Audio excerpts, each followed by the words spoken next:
মানুষ কর্ম করেন। আমি বারংবার বলি যে ফলের আশা করবেন না। তাও মানুষ কোথাও না কোথাও নিজের কর্মের বদলে কোনো না কোনো ফলের আশা অবশ্যই রাখেন। কখনো তিনি সফল হন, কখনো অসফল। সেই জন্যই আমি বলি যে ফলের আশা কখনো রাখবেন না, কারণ সাফল্য বা অসফলতা মনের মধ্যে রাখলে কখনো কোনো লাভ হয় না। যদি সাফল্য মনের মধ্যে রাখেন তাহলে অহংকার জন্ম নেবে। যদি অসফলতা মনের মধ্যে রাখেন তাহলে এক হীনমন্যতায় আপনি ভুগবেন, যা দিয়ে কোনো শুভকর্ম হবে না। সেই জন্য শুধুই কর্ম করে যান, কর্মেই মগ্ন থাকুন।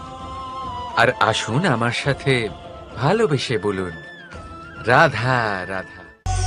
বন্ধু আর শত্রু প্রত্যেকের জীবনের একটা বড় অংশ এর উপরে নির্ভরশীল হয়ে থাকে।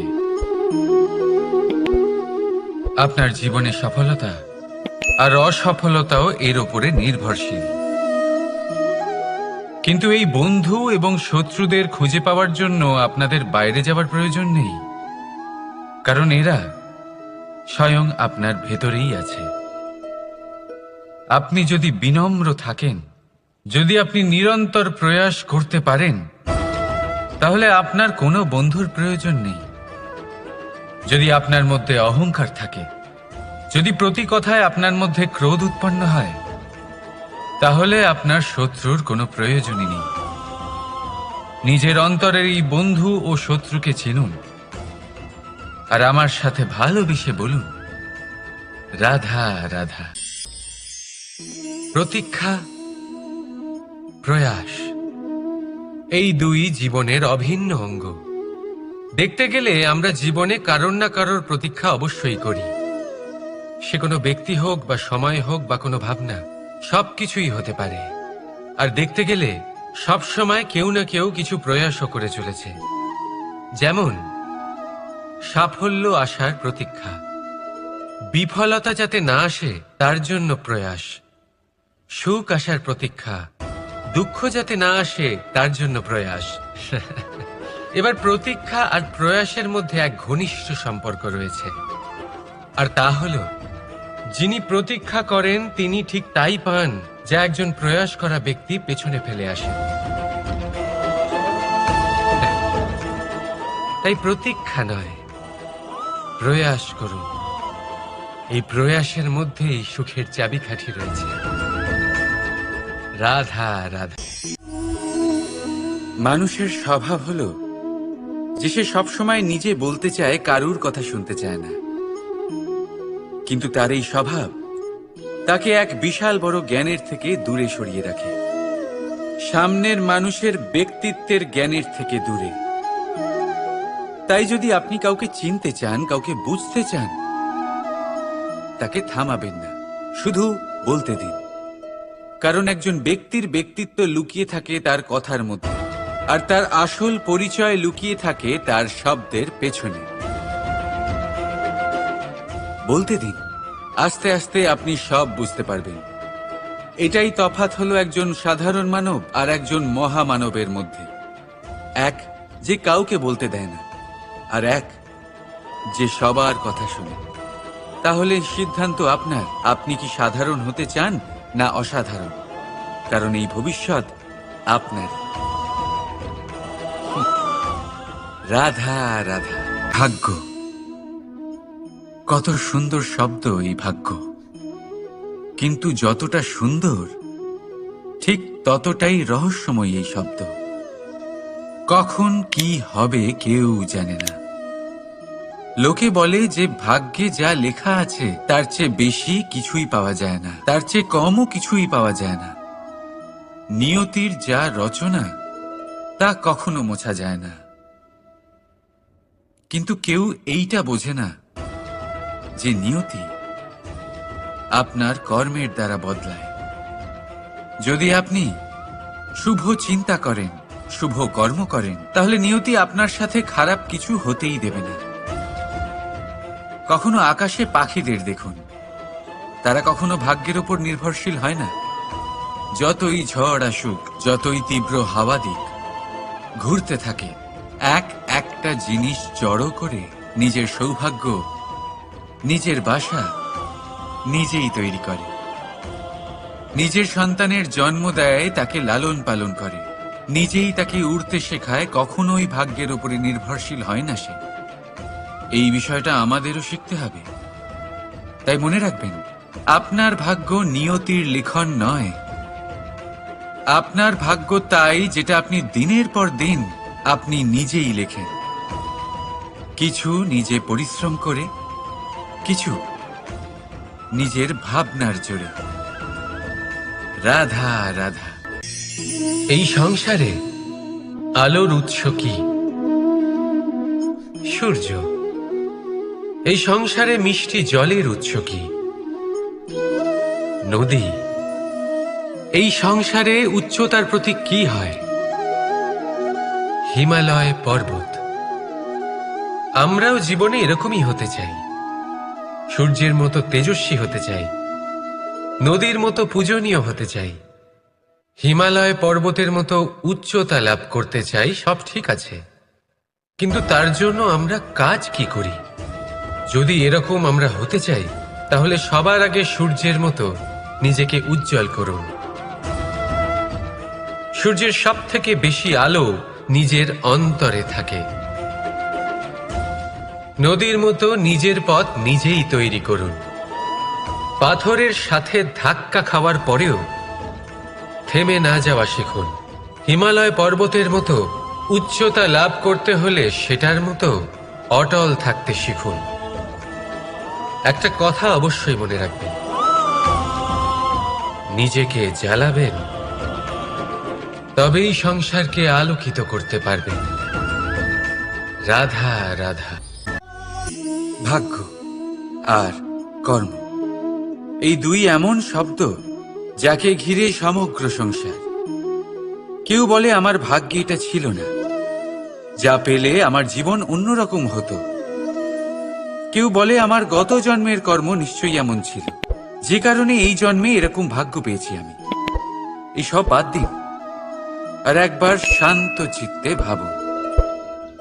আপনি বুঝতে পারবেন যে ভাগ্য আর কর্ম এই দুই এই জন্মের। তফাৎ শুধুমাত্র এটাই যে যদি ভাগ্যের কথা বলা হয়, তাহলে আপনি এই ভাগ্যের থেকে যত বেশি আশা করবেন, তত বেশি নিরাশ হবেন আপনি।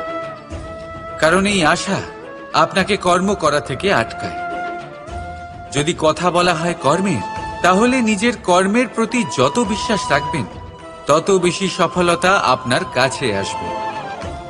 তাই একটা কথা মনে রাখবেন, ভাগ্য আপনার কর্ম নির্ধারণ করে না, কিন্তু আপনার কর্ম আপনার ভাগ্যকে অবশ্যই নির্ধারণ করে।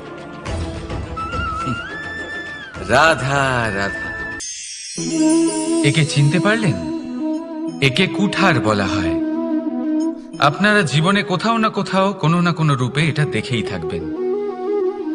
একটা ব্যাপার নিশ্চিত, এই কুঠার ছাড়া কোনো বৃক্ষকে কাটতে পারা সরল নয়। এবার আপনি কখনো এটা ভেবেছেন, এই কুঠার এর এই অংশ, এর মুখটাই যদি না থাকে তাহলে কি হবে? এ শুধুমাত্র কোনো বৃক্ষই নয়, তার কোনো ডালও কাটতে সক্ষম হবে না। এবারে ভাবুন, এই শুকনো কাঠের হাতল এ আমরা কোত্থেকে পেলাম? কোনো এক বৃক্ষ থেকেই। সেই ডাল যাকে কেটে ফেলা হয়েছিল এক বৃক্ষকে কাটার জন্য, এই ডালই শস্ত্ররূপে প্রস্তুত। আমাদের জীবনে আমাদের প্রিয়জন, আমাদের আপনজন যখন সময় কখনো কখনো তাদের সঙ্গ না দেয়, যদি তারা দৈন্য দশায় থাকেন, তাহলে তাদের সঙ্গ কখনো ছাড়বেন না। ওনাদের প্রয়োজন শুধুমাত্র মনোবল। তা তাদের দিন। তাদের সাহায্য করা আপনার কর্তব্য। হয়তো তাদের সাথে থেকে আপনার কোনো লাভ হবে না, কিন্তু তাদের দূরে থাকাতে আপনার ক্ষতি অবশ্যই হতে পারে। সর্বদা সাহায্য করুন। সঠিক সময় আসলে তা আপনার সহায়ক অবশ্যই হবে। রাধা রাধা। আমাদের মধ্যে বেশিরভাগ মানুষেরই এই অভিযোগ থাকে যে মানুষ তখনই আমাদের স্মরণ করেন যখন সেই সময় আসে যখন আমাদেরকে প্রয়োজন হয়, যখন কোনো কাজ থাকে, যখন এই সময় পেরিয়ে যায়, তাদের কার্যসিদ্ধি হয়ে যায়, তারা আমাদের থেকে দূরে চলে যান, ভুলে যান আমাদের। এবার এই বিষয়ে ভেবে খারাপ অবশ্যই লাগে। এই পরিস্থিতিকেই অন্য এক দৃষ্টিভঙ্গি দিয়ে দেখার চেষ্টা করুন। মনে রাখবেন, মানুষ প্রদীপের সন্ধান তখনই করেন যখন তার জীবনে অন্ধকার থাকে। আপনি প্রসন্ন হয়ে উঠুন, কারণ আপনার কাছে সেই সুযোগ আছে যে কারোর জীবনে প্রকাশের কিরণ আনতে পারছেন, কাউকে সঠিক পথ দেখাতে পারছেন, কারোর সহযোগিতা করতে পারছেন, এই পুণ্য অর্জন করতে পারছেন। কারোর থেকে কোনো আশা রাখার দরকার নেই। যার আপনাকে যতটা প্রয়োজন তাকে ততটাই সাহায্য করুন, ততটাই সবাইকে প্রেম বিতরণ করুন। আর এই প্রেমের ভাব নিয়েই আমার সাথে বলুন, রাধা রাধা। এটা সেই নৌকার প্রতিরূপ যা আমাদের নদী পার করায়। এবার বিষয়টা একটু ভেবে দেখুন। সেই বিশাল নৌকা যা আমাদের নদী পার করায়, সেটার নির্মাণ নদীতে নয়, ডাঙায় হয়। আর যদি আমরা এটাকে নদী অবধি পৌঁছতে চাই, তাহলে আমাদের দরকার পড়ে কোনো গরুর গাড়ির অথবা ঘোড়ার গাড়ির। তার সাহায্যে একে বহন করা হয়। এবার পথে যদি কোনো জলধারা আসে, কোনো নদী আসে, আর সেটাকে পার করতে হয়, তাহলে তখন সেই নৌকার ওপরে গাড়ি রাখা হয়, তারপর তাকে পার করা হয়। অর্থাৎ এই যাত্রা দুজনের সংযোগ ছাড়া সম্পূর্ণ হতেই পারবে না। সেই জন্যই এই প্রবাদ আছে, কখনো নৌকা তো কখনো গাড়ি। আমাদের সম্পর্কের মধ্যে অতি আবশ্যক, আমাদের সম্পর্কের মধ্যে অত্যন্ত গুরুত্বপূর্ণ হল সংযোগ। সবসময় একসাথে চলা, সংযোগ স্থাপন করা। সবসময় সুখী থাকবেন। রাধা রাধা। পুস্তক, পুস্তক থেকে আমরা কি না শিখতে পারি। জ্ঞান হোক, বিজ্ঞান হোক, ইতিহাস হোক, সব শিখতে পারি। কথায় আছে, একটা ভালো পুস্তক, একটা ভালো গ্রন্থ পাওয়া তা 100 ভালো বন্ধু পাওয়ার সমান। কিন্তু যদি একটা ভালো বন্ধু পাওয়া যায়, তাহলে তা গোটা গ্রন্থাগারের সমতুল্য। সে আপনাকে কর্মের বিষয়ে জ্ঞান দেয়, সাফল্যের রসায়ন শিক্ষা দেয়, সে আপনাকে ইতিহাসে অমর করে রাখবে। শুধু তাই নয়, সে আপনাকে শুধু পথই দেখাবে না, সেই পথে আপনার সাথে সঙ্গী হয়ে চলবে সে। সেই জন্য জীবনে যদি কোনো ভালো বন্ধুকে পাশে পান, তাহলে তাকে আপন করে রাখবেন, তাকে সামলে রাখবেন, জীবন সহজ হয়ে যাবে। রাধা রাধা। বর্ষা ঋতু শুরু হলেই পাখিদের মধ্যে চাঞ্চল্য বেড়ে যায়। আর সেটা হবে নাই বা কেন? বাসা ভেঙে যায়, বৃক্ষ ভেঙে পড়ে। প্রত্যেক পাখি তার থাকার জন্য একটা নতুন জায়গার, একটা ছায়ার, একটা ছাদের খোঁজে থাকে। শুধু একটা পাখি এসব কিছুই করে না। না তো তার এসব সমস্যা নিয়ে কোনো চিন্তা থাকে, না কোনো দরকার পড়ে। আর সেই পাখি হলো বাজ। সেই সব সমস্ত ছোটখাটো সমস্যার থেকে অনেক দূরে ওপরে উড়ে বেড়ায়, মেঘের থেকেও অনেক উঁচুতে। তাই এই সব ছোটখাটো সমস্যা যা আপনার জীবনে এসে থাকে, এই সব নিজের চারপাশকে ঘিরতে দেবেন না। নিজের চিন্তা ভাবনাকে অনেক উঁচুতে রাখুন। আপনার সমস্ত সমস্যা নিজে থেকেই নিচে চলে আসবে। রাধা রাধা। কোনো ব্যক্তির ব্যক্তিত্ব কিভাবে তৈরি হয়? আপনার কি মনে হয় যে ব্যক্তি জন্ম থেকে তার স্বভাব নিয়ে জন্মায়? নাকি আপনার মনে হয় যে এই প্রকৃতি ব্যক্তির জন্য তার নিয়তি রচনা করে? না, এরকম একেবারেই হয় না। আমি আপনাকে বোঝাচ্ছি। যখনই বৃষ্টি পড়ে কোনো বিন্দুর দিকে দেখবেন। এবার এই বিন্দু যেখানে পড়ছে তার উপরে নির্ভর করছে তারপর কি হবে। যদি এই বিন্দু পড়ে কোনো ক্ষেতের ওপরে, তাহলে কোনো নতুন ফসলের জন্ম দেবে। যদি সে গরম কড়াইতে পড়ে, তাহলে বাষ্পীত হবে। যদি সে কোনো সাপের মুখের ভেতরে পড়ে, তাহলে বিষ তৈরি হবে। ঝিনুকের ভেতরে পড়লে মুক্ত তৈরি হবে, যদি কোনো পাতার ওপরে পড়ে তাহলে শিশির তৈরি হবে। একই বিন্দু, কিন্তু তার সঙ্গত তার ভবিষ্যৎ এবং ব্যক্তিত্ব নির্ধারণ করবে। এবার এটা তো শুধুমাত্র এক বিন্দু, তার কাজ হলো শুধুমাত্র পড়া। কোথায় সেটা সেও নির্ধারণ করতে পারে না। কিন্তু আপনি হলেন মানুষ। আপনি বাছাই করতে পারবেন যে আপনার সঙ্গী কারা হবে, কাদের সাথে আপনি মেলামেশা করে বড় হবেন। তাই তা ভালোভাবে করুন, কারণ এই নির্বাচন আপনার হাতে, কারণ এই জীবন আপনার, ভবিষ্যৎ আপনার। এবার আপনি মহান হতে চান কি না তার নির্ণয় আপনাকেই করতে হবে। আসুন আমার সাথে ভালোবেসে বলুন, রাধা রাধা। সূর্যের তাপ এতটাই প্রখর হয়, তা সমস্ত বনস্পতিকে শুষ্ক করে দেয়। পুকুর হোক, নদী হোক, সরোবর হোক, সমস্ত শুষ্ক হয়ে যায়। কিন্তু আপনি কখনো শুনেছেন সূর্যের তাপে সমুদ্র শুকিয়ে গেছে? এমন কখনোই হয় না। আর এর পেছনেই লুকিয়ে রয়েছে এক অমূল্য জীবনের শিক্ষা। সমুদ্রের মতো নিজেকে ধৈর্যশীল করে তুললে, নিজেকে সংযমী করে তুললে, সূর্যের তাপ আপনার কোনো ক্ষতি করতে পারবে না। আপনার অন্তর থেকে সেই তাপ বাষ্পায়িত হয়ে মেঘ তৈরি হয়ে সূর্যকে ঢেকে দেবে, আর তারপর হবে শুধু সাফল্যের বৃষ্টি। তাহলে আসুন আর আমার সাথে ধৈর্যের সাথে বলুন, রাধা রাধা। মানুষ অসুস্থ কেন হন? শারীরিক দুর্বলতার কারণে? না, মানুষ অসুস্থ হন তার মানসিকতার কারণে, তার বিবেকের কারণে, তার কর্মের কারণে, তার ক্রোধের কারণে। আর যখন কেউ সুস্থ হন, ঠিক হয়ে যান, তার মানে এটা নয় যে শুধু ওষুধের জন্য তিনি সুস্থ হয়েছেন।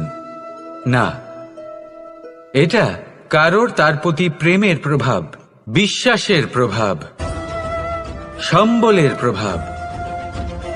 শুধুমাত্র ওষুধ দিয়ে কিছুই হয় না। যদি মনে প্রেম থাকে, বিবেক থাকে, বিশ্বাস থাকে, সম্বল থাকে, তবেই সেই ওষুধ কাজ করতে পারে। তাই মনে রাখবেন, এই জীবন হলো অত্যন্ত ছোট। মনে প্রেম ভাব রাখুন, মিত্রতা করুন, শত্রুতা নয়। ভালোবাসুন, বিদ্বেষ নয়। আর এই ভালোবাসার সাথেই বলুন, রাধা রাধা। মানুষ জীবনে সব সময় চিন্তা করে, ভাবতে থাকে যে তার জীবনে কতই না সমস্যা। তারপরে নিজের আশেপাশে দেখে আর ভাবে যে সবাই কত প্রসন্ন, শুধু আমার জীবনেই সমস্যা আছে। কিন্তু বিষয়টা তা নয়। শুধু প্রত্যেক ব্যক্তিরই নয়, প্রত্যেক প্রাণীরও জীবনে সমস্যা আছে। এবার মানুষ একটা পাখিকে দেখে এটাই ভাবে যে এদের জীবন কতটা সহজ। কোনো দেশেরই সীমারেখা এদের ওপর লাগু হয় না। কোথায় থাকবে সেই নিয়েও কোনো ভাবনা নেই। কত শান্তির জীবন এদের। তারপর সে একটা পিঁপড়েকে দেখে আর এটা ভাবে, কি অসাধারণ, এদের তো সারা জীবনই মাটির উপরেই অতিবাহিত হয়, খাবারটাও মাটিতেই পেয়ে যায়। কি শান্তির জীবন এদের। কিন্তু যখন কোনো ঝড় আসে, তখন সবার আগে সেই পাখির বাসাটাই ঝড়ে ভেঙে যায়। এই পাখি যে শাখাতেই গিয়ে বসে পড়ুক, তাদের উপর সবসময় সংকট থাকে যে ওপর থেকে কোনো বড় পাখি এসে তাদের উপর প্রহার না করে, তারা নিজেদের প্রাণ না হারায়। আর যদি কথা বলি পিঁপড়েকে নিয়ে, এদের উপর সবসময় সংকট থাকে যে কোনোভাবে বাতাস বা জল এদের ভাসিয়ে না নিয়ে যায়, কোনো প্রাণী ওকে পা দিয়ে পিষে না দেয়, এই পিঁপড়ে পিষ্ট হয়ে না মারা যায়। দেখুন, সমস্যা প্রত্যেকের জীবনে রয়েছে, আর এই সমস্যা আসতেই থাকবে। এর অর্থ এটা নয় যে এই সমস্যার সম্মুখীনই হওয়া যায় না, এর সমাধানও সম্ভব নয়। প্রত্যেক সমস্যার সমাধান অবশ্যই আছে, শুধু শান্ত মনে সেটা খুঁজে বের করতে হবে। তাহলে সেটাই করুন, প্রত্যেক সমস্যার সমাধান করতে থাকুন। যত সমাধান করবেন, জীবন আনন্দময় হয়ে উঠবে। যদি সমাধান না করেন, তাহলে আজীবন দুঃখই পেতে থাকবেন। আসুন আমার সাথে ভালোবেসে বলুন, রাধা রাধা। কর্ম, ধর্ম আর কর্তব্য, এই তিনটি একে অপরের সাথে জড়িত, আর অনেক সময় এই তিনটি পালন করতে করতে আমাদের সেই ব্যক্তির সামনে গিয়ে দাঁড়াতে হয়, তার বিরুদ্ধেই যেতে হয় যাকে আমরা সব থেকে বেশি ভালোবাসি। কিন্তু সেইখানে এই যুদ্ধ কোনো ব্যক্তিগত যুদ্ধ থাকে না, এ হলো কর্ম, ধর্ম আর কর্তব্যের যুদ্ধ। এটা সরল নয়, অত্যন্ত কঠিন হয় তার সম্মুখীন হওয়া যাকে আমরা সব থেকে বেশি সম্মান করি। কিন্তু আমাদের তো আমাদের ধর্মের পথে চলতেই হবে, কারণ আমরা কর্মবদ্ধ, কর্তব্যবদ্ধ, আর এটাই করা উচিত।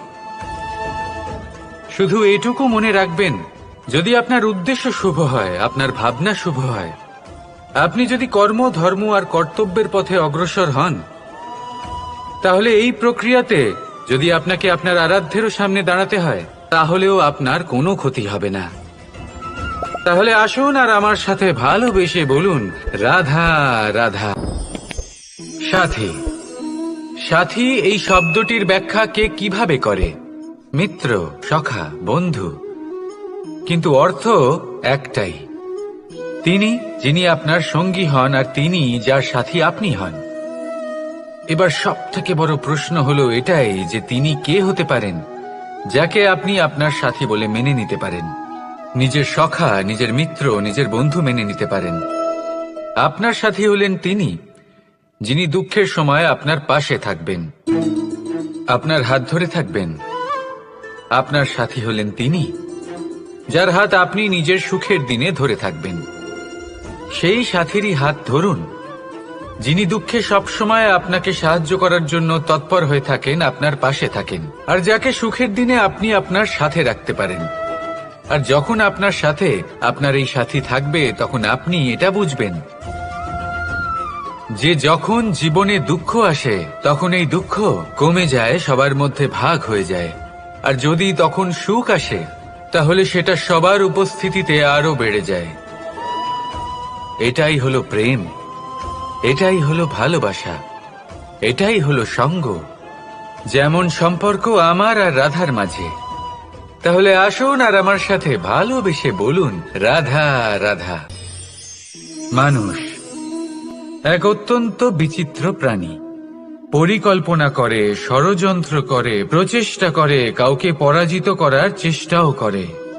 সাপকে একটা দড়ি মনে করে হাতে চেপে ধরার চেষ্টা করে, কিন্তু একটা কথা বুঝতেই পারে না, সময়ের এই সাপ, এটা হাতে চেপে ধরাই যায় না। আর আপনি যা করবেন তা আবার ফিরে আসবে আপনারই সামনে। দেখুন, এতে কিছুই যায় আসে না যে আপনি কুম্ভকারের পুত্র নাকি কৃষ্ণের পুত্র। যদি আপনি অনুচিত কর্ম করেন, তাহলে আপনার সাথেও অনুচিতই হবে। অশুভ কর্ম করলে আপনার সাথেও অশুভই হবে। কুরু বংশ অত্যন্ত মহান বংশ ছিল। এই কুরু বংশ কি হলো তার সাথে?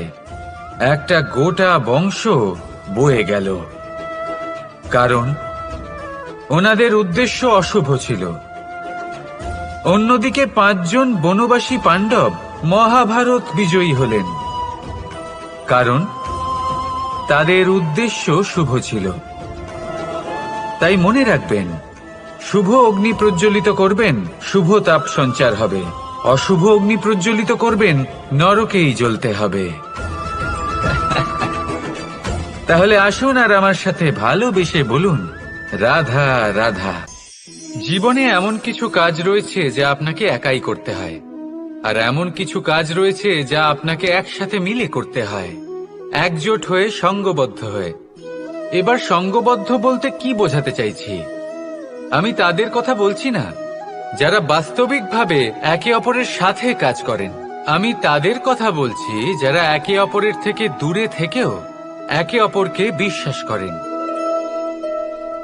আমি আগেও বলেছিলাম, সমস্ত বিশ্বের আশা বিশ্বাসেই বসবাস করে, তাই না? তাই যেখানে সমস্ত বিশ্ব আছে, সমস্ত সংসার আছে, সেইখানেই বিশ্বাস রয়েছে। তাই আপনার আশেপাশে এমন দল সঙ্গবদ্ধ করুন যাদের আপনার উপর বিশ্বাস আছে, আর যাদেরকে আপনি বিশ্বাস করতে পারেন। তাহলে আসুন আর আমার সাথে ভালোবেসে বলুন, রাধা রাধা। আমরা যে মানুষকে চাই, যাকে আমরা ভালোবাসি, তাকে একটা উপহার অবশ্যই দিতে চাই। এমন এক উপহার যা ওনার ভালো লাগবে, যা শ্রেষ্ঠ হবে, অতি প্রিয় হবে, বহুমূল্য হবে, বা বলতে পারেন মূল্যবান হবে। তাই আমরা কি করি? আমরা বাজারে যাই, তার জন্য স্বর্ণ, আভূষণ, হিরে, মুক্ত এইসব নিয়ে আসি। কিন্তু এটাই কি সর্বশ্রেষ্ঠ উপহার? কখনোই না। সর্বশ্রেষ্ঠ উপহার হলো স্বাধীনতা, তাকে নিজের মনের মতো বাঁচার স্বাধীনতা। যদি আপনি কাউকে স্বাধীনতা না দিতে পারেন, তাহলে সে কোথাও না কোথাও বন্দী হয়ে যায়, তার বিকাশ কোথাও না কোথাও আটকে যায়। কিন্তু যদি আপনি কাউকে স্বাধীনতা দিতে পারেন, তাহলে আপনি দেখবেন ও সমস্ত সংসারকে, এই জীবনকে নিজের দৃষ্টিভঙ্গি দিয়ে দেখবে, বুঝবে যে কোনটা হলো উচিত আর কোনটা হলো অনুচিত। আর এটাই হলো সর্বশ্রেষ্ঠ। আর এবার যদি কাউকে স্বাধীনতার মাধ্যমে এত বড় একটা শক্তি দিতে পারেন, তাহলে আপনি আমাকে বলুন, এর থেকে বড় উপহার আর কি হতে পারে? আসুন আর আমার সাথে ভালোবেসে বলুন, রাধা রাধা। পিতা আর পুত্রের সম্পর্ক অত্যন্ত মধুর হয়ে থাকে। পিতা স্বপ্ন দেখেন, তাকে পূর্ণ করার সকল সম্ভাব্য চেষ্টা করেন, কিন্তু তাও অনেক সময় ওনার স্বপ্ন অপূর্ণ থেকে যায়। তখন পিতা ভাবেন যে স্বপ্ন উনি পূর্ণ করতে পারেননি, ওনার সন্তান তা অবশ্যই পূরণ করবে। যে স্থানে উনি কখনো পৌঁছতে পারেননি, সেই স্থানে ওনার পুত্র অবশ্যই পৌঁছবে। পিতা নিজের সন্তানের ভবিষ্যৎ নিয়ে সেই স্বপ্ন দেখেন, আর যখন সেই সন্তান সামনে এগোতে থাকে, তখন তার দুঃখ হয় না, বরং গর্ব হয়। ওনার ভালো লাগে এটা দেখে যে ওনার সন্তান অনেক উন্নতি করছে। কিন্তু যখন সন্তান নিজের অভিভাবকের শক্তি দেখে, তার যশ দেখে হিংসা করতে থাকে, সমস্যা সেইখানেই শুরু হয়। সেই জন্য সকল সন্তানকে এটা মনে রাখতে হবে, দেখুন, পুত্র হবার সুবাদে, এক সন্তান হবার সুবাদে, এটা হলো আপনার অধিকার যে আপনি আপনার পিতার থেকে বেশি উন্নতি করবেন। আপনার পিতাও এটাই চান, কিন্তু সুস্থভাবে এটা করুন। একটা রেখা টেনে নিন, যাতে আপনি তাতে এগোতে পারেন, আর আপনার পিতার তাতে গর্ববোধ হয়, আর সেই বিষয়ে দুঃখ না হয় যে আমার সন্তান আমাকেই ছোট করার চেষ্টা করছে। ইতিহাস সাক্ষী রয়েছে, যে মানুষ অন্য কাউকে ছোট করার চেষ্টা করেছেন, সেই মানুষই ছোট হয়ে গেছেন। আর আমার মনে হয় না আপনি এটা চান, কারণ কোনো একদিন আপনিও কারোর পিতা হবেন। আসুন আমার সাথে ভালোবেসে বলুন, রাধা রাধা।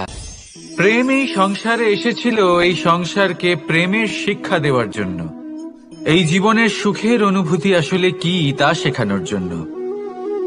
কিন্তু যদি সত্যি কথা বলি, তো আমি নিজেই প্রতিদিন প্রেমের নতুন নতুন স্বরূপ দেখতে পাই, প্রেমের একটা নতুন অনুভূতি প্রত্যেক নতুন দিনে। আর তার কারণ হলো এই প্রেম অনন্ত, এ হলো দৈব। প্রেম হলো এই সংসারের সব থেকে বড় ঢাল এবং সব থেকে বড় অস্ত্র। এই প্রেম ছাড়া না কোনো ন্যায় হয়, আর না কোনো শাস্ত্র, না জীবন আছে, আর না অন্ত। এবার যদি এই প্রেম মনের মধ্যে বাস করতে শুরু করে, তাহলে কখনো কোনো সমস্যাই হবে না, আর যদি হয়েও থাকে, তাহলে তা স্থায়ী হবে না। এই প্রেম কি না করতে পারে? এই প্রেম সমস্ত সমস্যা মিটিয়ে ফেলতে পারে, আপনার মনের মধ্যে অহংকারকেও বিনাশ করে দিতে পারে, আপনাকে সাক্ষাৎ ঈশ্বরের সাথে দেখা করাতে পারে। তাই প্রেমের দ্বারা প্রয়াস করতে থাকুন, এই সংসারের প্রত্যেক মানুষকে, প্রত্যেক বস্তুকে, প্রত্যেক জীব জন্তুকে ভালোবাসবেন। আর এই প্রেমের দ্বারাই বলুন, রাধা রাধা। মানুষের জীবনে স্বচ্ছতার একটা আলাদা গুরুত্ব আছে। যদি আপনি নিজেকে স্বচ্ছ রাখেন, তাহলে আপনার নিজেরও ভালো লাগবে, সামনের ব্যক্তিরও ভালো লাগবে, একটা অন্যরকম প্রভাব পড়বে। কিন্তু একজন শ্রেষ্ঠ ব্যক্তি কিভাবে হয়ে ওঠা সম্ভব? যার মধ্যে গুণ আছে, শিক্ষা আছে, শুভ চেতনা আছে, যিনি সৎকর্ম করেন। কিভাবে হব সেই ব্যক্তি যার মধ্যে জ্ঞান আছে? শুধুমাত্র স্বচ্ছ থাকলে তো তা হওয়া সম্ভব নয়। প্রথমে আপনাকে বুঝতে হবে যে মানুষের মধ্যে 4টি মূল তত্ত্ব আছে। প্রথম হলো তার শরীর, যার দ্বারা উনি যে কোনো কর্ম করে থাকেন। দ্বিতীয় তত্ত্ব হলো তার মন, যার দ্বারা কোনো কর্ম করার জন্য সে নিজেকে প্রেরণা দিতে থাকে। তৃতীয় তত্ত্ব হলো বুদ্ধি, যে কর্ম আমরা করতে চাই, যে লক্ষ্যে আমরা পৌঁছতে চাই, সেটা আমরা কিভাবে কোন পথে করব সেটা স্থির করা যায় বুদ্ধি দিয়ে। আর চতুর্থ তত্ত্ব হলো আত্মা। আত্মা হলো এমন এক তত্ত্ব যার কোনো সমাপ্তি নেই। আত্মা হলো অজয়। কিন্তু এরও শুদ্ধিকরণের প্রয়োজন হয়। এই 4টি তত্ত্বের শুদ্ধিকরণ করতে থাকুন, এতে নির্মল রাখুন, শুদ্ধ রাখুন। এবং এটা কিভাবে হবে? শুভ চেতনা দ্বারা, জ্ঞানের দ্বারা, এবং সবথেকে বেশি গুরুত্বপূর্ণ প্রেমের দ্বারা। আসুন আমার সাথে ভালোবেসে বলুন, রাধা রাধা। মানুষ তার জীবনে শিক্ষা এবং প্রেম এই 2 লাভ করে তার মাতা, পিতা এবং গুরুর কাছ থেকে। কিন্তু মানুষ সবথেকে বেশি ভালোবাসে নিজের মাতাকে, কারণ মাতা খুব নির্মল চিত্তে ভালোবাসে, শান্ত মনে আমাদের অন্তরে শক্তির সঞ্চার করে থাকেন, আমাদের উৎসাহ দেন, বলশালী করে তোলেন। ব্যাপারটা কিন্তু এমন নয় যে আমরা নিজেদের বাবা বা গুরুকে ভালোবাসি না, তাদেরকেও আমরা অত্যন্ত ভালোবাসি, শুধু ওনাদের কঠোর ব্যবহার দেখলে আমরা একটু ভয় পেয়ে যাই। এবার ওনাদের এই কঠোর ব্যবহার আমাদের ভালো না লাগলেও অত্যন্ত আবশ্যক, কারণ মাতার থেকে আমরা যে শক্তি লাভ করি তা যেন নিয়ন্ত্রণ হারিয়ে বিধ্বংসী না হয়ে ওঠে, আমরা যেন কোনো কুপথে না চলে যাই, আমরা কখনো যেন দোষ না করে ফেলি। শুধু সেই জন্য পিতা এবং গুরু একটু কঠোর হয়ে ওঠেন, এবং ওনাদের এই কঠোর আচরণ ভবিষ্যতে গিয়ে আমরা অবশ্যই বুঝতে পারি। জীবনে কিছু বছর আমরা এগিয়ে যাই আর তারপর আমরা বুঝতে পারি যে বাবা এবং গুরু আমাদের যথেষ্ট ভালোবাসতেন, কিন্তু ওনাদের ভালোবাসার বহিঃপ্রকাশ আলাদা। প্রয়োজনীয় হলো এটা দেখার, এটা বোঝার যে শুরু থেকে আমাদের প্রতি ওনাদের আচরণ কেমন ছিল। ওনাদের কঠোর হওয়ার পেছনে ওনাদের ভালোবাসাটা বোঝার চেষ্টা করুন, ওনাদের চিন্তাটা বোঝার চেষ্টা করুন, ওনাদের পথপ্রদর্শনের আড়ালে আপনার ভবিষ্যতের জন্য যে পরিকল্পনা ওনারা করেছেন সেটা বোঝার চেষ্টা করুন। তখন আপনারা বুঝতে পারবেন ওনাদের ভালোবাসাকে। আপনার মনের মধ্যে আপনা থেকেই ওনাদের প্রতি সম্মান জেগে উঠবে। নিজের পিতা এবং নিজের গুরু এই দুজনের প্রতি কৃতজ্ঞতা প্রকাশ করুন আর আমার সাথে ভালোবেসে বলুন, রাধা রাধা। জীবন কিসের উপর নির্ভরশীল? ধনের ওপর, বৈভবের ওপর, নিঃশ্বাসের ওপর? না, এই জীবন নির্ভরশীল বিশ্বাসের ওপর। বিশ্বাস নিজের ওপর, বিশ্বাস আমাদের আপনজনের ওপর। কিন্তু যখন এই বিশ্বাস ভেঙে যায় তখন মানুষের মনও ভেঙে যায়, আর তারপর সে অন্য কিছু করতেই পারে না। তখন কি করা যেতে পারে? 3টে কাজ আছে যা আপনি করতে পারেন। প্রথম, ভালোবাসা।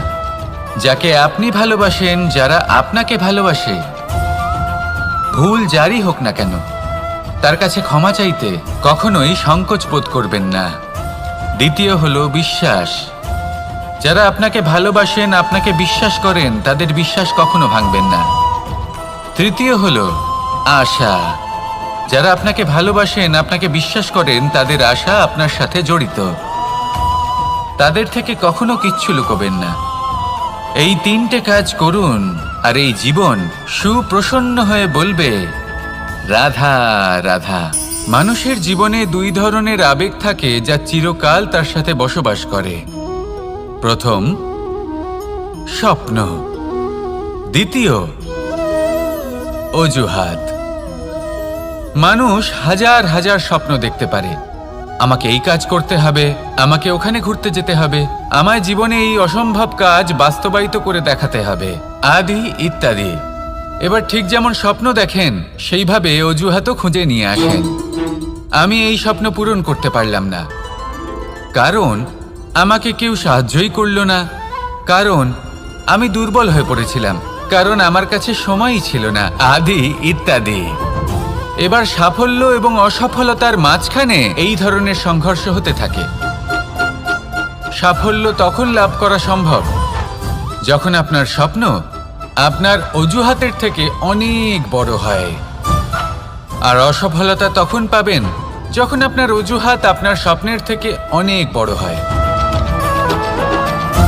আপনি যদি সাফল্য লাভ করতে চান তাহলে চেষ্টা করতে থাকুন, পরিশ্রম করুন। যদি অসফল হন তাহলে ভয়ভীত হওয়ার কোনো প্রয়োজন নেই। নিজের ভুল বুঝুন, তাকে শুধরে নিন, আবার চেষ্টা করুন। কিন্তু যদি নিজের জীবনে অজুহাত নিয়ে আসেন তখন স্বপ্ন কখনো পূরণ হবে না। আসুন আমার সাথে ভালোবেসে বলুন, রাধা রাধা। ভয়ের সাথে আমরা সবাই পরিচিত, কষ্টও আমরা সবাই পেয়েছি। কখনো কখনো আমরা অসুস্থ হয়ে পড়ি, আর এমন সময় হলে মাতার মমতা, কখনো বাবার স্নেহ, কখনো বন্ধুদের পাশে থাকার অনুভূতি আমাদের রোগ নিরাময়ে সাহায্য করে। কখনো যদি আমরা নিরাশ হয়ে পড়ি, তখন যদি আমাদের কোনো আপনজন আমাদের দুটো ভালো কথা বলে, তখন আমাদের মনোবল বেড়ে যায়। ঠিক তেমন সংসারের এই রঙ্গমঞ্চে যদি আপনি পীড়িত অনুভব করেন, কিছু শুভ কথা আলোচনা করুন, কিছু স্তুতি গান করুন, কিছু মুহূর্তের জন্য হলেও নিজের ইষ্টদেবের কথা স্মরণ করুন আর প্রার্থনা করুন। সাহস বাড়বে, শক্তিও বৃদ্ধি পাবে এবং সামনে এগিয়ে চলার পথও দেখতে পাবেন। তখন এই মন প্রসন্ন হয়ে বলবে, রাধা রাধা। কখনো কখনো অন্ধকারের সাথে লড়াই করার জন্য আমরা প্রদীপ জ্বালাই। এতে প্রথমে সলতে রাখি, তারপর তেল ঢালি, তারপর আগুন জেলে এটা প্রজ্বলিত করি। তারপর একটা সময় আসে যখন এই প্রদীপ নিভে যায়। কারণটা কি? কারণ কি এটা যে প্রদীপের প্রকাশমান হওয়ার ক্ষমতা সমাপ্ত হয়েছে? না, এই যে আগুন আমরা দেখতে পাচ্ছি, এই আগুনের জন্য যে শক্তির প্রয়োজন হয় তা আসে এই তেল থেকে। যদি এই তেল সমাপ্ত হয়ে যায় তাহলে এই প্রকাশ তাও সমাপ্ত হয়ে যায়। আর আমাদের জীবনে এই তেল হলো আমাদের কর্ম, আর এই আগুন আর এর দ্বারা উৎপন্ন হওয়া প্রকাশ আমাদের ভাগ্য। যত আমাদের কর্ম ক্ষীণ হতে থাকবে, আমাদের ভাগ্য সৌভাগ্য কোথাও না কোথাও লুপ্ত হয়ে যাবে। যে উজ্জ্বল ভবিষ্যৎ আমরা চাইছি তা কখনো লাভ করতে পারবো না যদি কর্ম না করি। ঠিক যেমন তেল ছাড়া অগ্নি উৎপন্ন হয় না, তেমনি কর্ম ছাড়া সৌভাগ্য হয় না। আর যেমন কর্ম তেমন ভাগ্য। তাই সবসময় কর্ম করতে থাকুন, কর্ম করা থামাবেন না। আর আমার সাথে ভালোবেসে বলুন, রাধা রাধা। জীবনে তিনটি বিষয় আছে, তিনটি বস্তু আছে, তারা যেন আপনাকে কখনো বশে না করে নিতে পারে। প্রথম হলো ধন।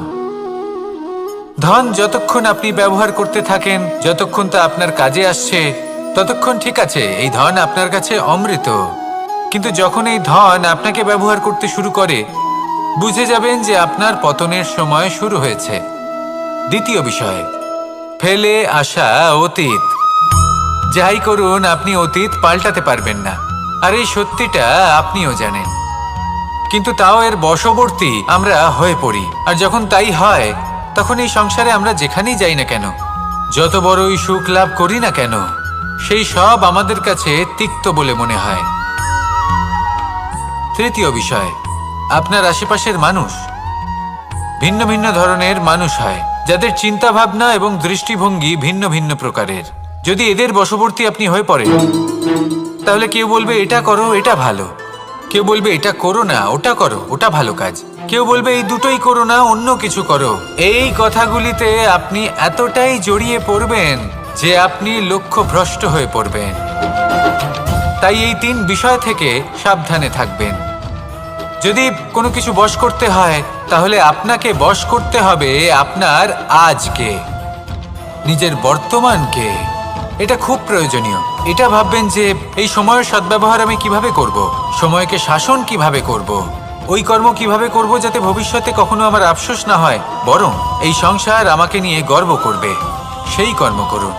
আর যখন আপনি এটা শিখে নেবেন, তখন আপনি নিজেই নিজেকে প্রকৃত অর্থে ভাগ্যশালী করে তুলবেন। আসুন আমার সাথে ভালোবেসে বলুন, রাধা রাধা।